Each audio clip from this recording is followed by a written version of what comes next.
అందరినీ దేవుడు యవనులని ఎన్నుకున్నాడు. యవన ప్రాయంలో ఉన్న వారిని ఎన్నుకున్నాడు.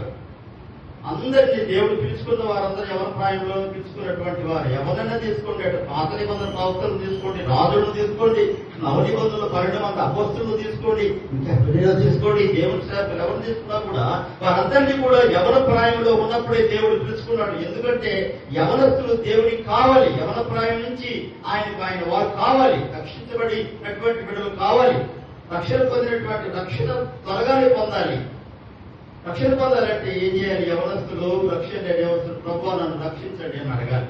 రోమపత్రిక 10:9-10 ప్రకారము యేసు ప్రభువా నన్ను రక్షించండి అని కోరుకోవాలి. యేసు ప్రభువును విశ్వసించాలి.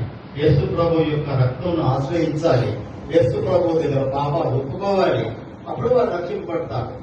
ప్రభు యేసునందు విశ్వాసం ఉంచాలి. అపొస్తలుల 16:29-30 ప్రకారం ప్రభు యేసునందు విశ్వాసం ఉంచింది అప్పుడే వారు రక్షింపబడతారు. ప్రభు యేసునందు విశ్వాసం వచ్చిన అప్పుడు నీకు రక్షింపబడదు అని దేవుడు తన వాక్యంలో చెప్పాడు. రక్షణ అనుభవం